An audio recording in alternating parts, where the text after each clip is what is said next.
That's all that you had. Your shoes.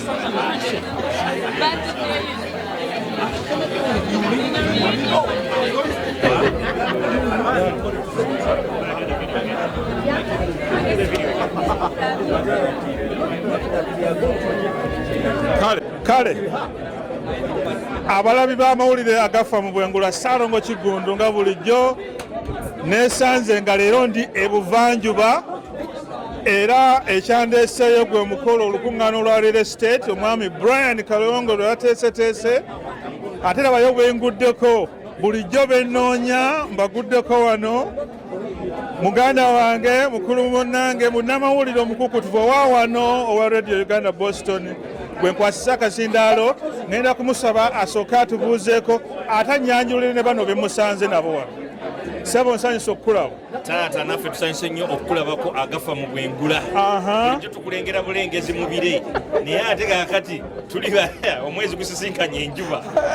Butereevu. Sebo Ssaalongo Kigundu wangisanyukidde mu Boston webale kujja mu mukolo guno ogwa Real Estate. Tweyanza amannya ndi Geoffrey Waswa Nsereko Sekonde Simple ng'omu ku baweereza ba Radio Uganda Boston ate omutuuze wa wano e Boston. Tuli ba mukisa okulaba nti Ssaalongo naffe tumusisinkanyeko wano atuwadde akadde ate laba wojjidde nga tuli ne vice waffe tudi mu Yuna Charles Bukenya Muvawala nkakasa guno mukisa gwa njawulo nnyo. Muvawala obuwagizi bukukumbye dda kuba ate obuuyi buno tulina n'abakyala w'e Canada campaign manager Solomon Namvule maama tukusanyukidde nnyo buli omu agenda kweyogerako naye nze essanyu ly'envulubanye lya Moki wa Gonja. Sebo tukwebaza olw'emirimu emirungi gy'okola naddala mu diaspora ate n'oteeka ettoffaali ebizimba ebituzimba n'otujjako stress yonna. Ttiimu y'amaanyi designer waffe naye ali wano Malaika naye waali promoter wa Muvawala Henry Mukasa naye waali Radio Uganda Boston naye weeri naye Sebo tuwebale nnyo baddala nsaba mu ddoboozi lyabwe abantu bano beeyogereko ate era mu ngeri emu nkubira abantu bonna omulanga mu Yuna abagenda okulonda mu Yuna bannange mbeegayiridde nandifukamiddeko nayamba evivi lino linnuma emyaka mulonde Charles Bukenya Muvawala omuntu w'abantu omuntu ategeera ebintu aluddemu alina kyakoze ekyamaanyi ennyo mu community yaffe byali kukoze mu community biri tangible bikwatako n'obiwulira. Kansokere ku mukyala ladies first.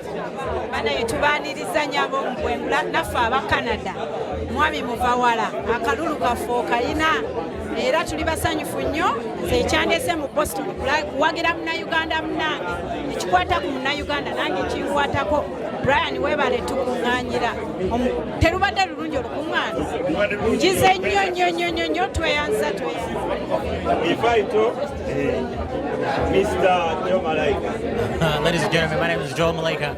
I was not prepared to talk, but happy belated birthday. And congrats on being the UNA Vice President. I already said you're already a winner, but shout out to Brian and Lois. This is an amazing event, the real estate Kickstarter. I'm ready to invest in some property. Best of all, so Joe Malaika, hit me for suits, weddings, and everything you can think of at joemalaika.com. Mwebale nnyo mwebalire ddala ebyono bajja biteeka mu caption kijja biddamu. Amanya Charles Bukenya Muvawala candidate UNA Vice President 2023-2025 mbakubiriza bana Uganda ate sirinze kandi team ayamaanyi ya Patrick Ogwang. Patrick ye president nze vice we n'olw'ensonga eyo mwewandiise n'abagamba bulijjo mbagamba nti registration tekufuula mulonzi but membership ya UNA yekufuula omulonzi. Ojja kutuuka mu UNA olw'okuba olina registration naye akalulu tebajja kukkiriza kulonda. So weebuuze membership ngifuna ntya? Genda ku mukutu gwa UNA ogende ku awali membership otafuuke member omukukuutivu yendaga muntu yo ekukkirizisa okulonda yenna candidate gw'onooba osazeewo mu UNA. Mwebale nnyo mwebalire ddala naye mundabiranga ddala Ssaalongo w'omubire bulijjo nkulengerera eri bannange omusajja ono atutuusako amawulire ag'omu bwengula yatulaga emunyenye esinga obunene mu bwengula kati tulinze omwezi n'enjuba kyekisinga amaanyi.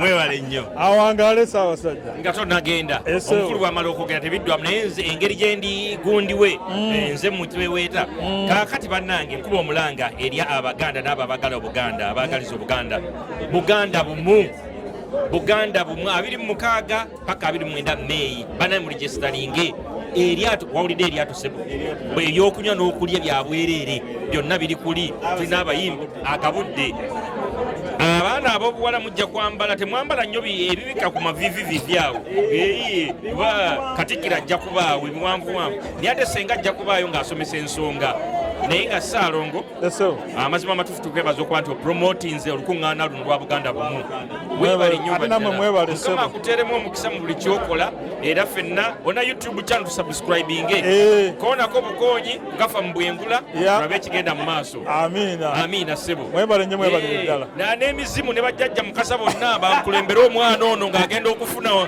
akalulu jjajja ddungudungu jjajja musoke tebajjira nno wano mukama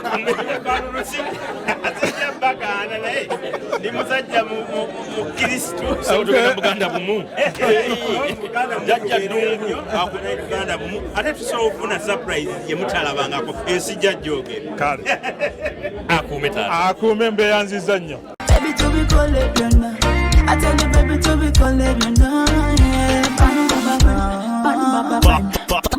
Follow DJ Johnny on Facebook, Twitter, Snapchat, Mixcloud, and YouTube at DJ Johnny.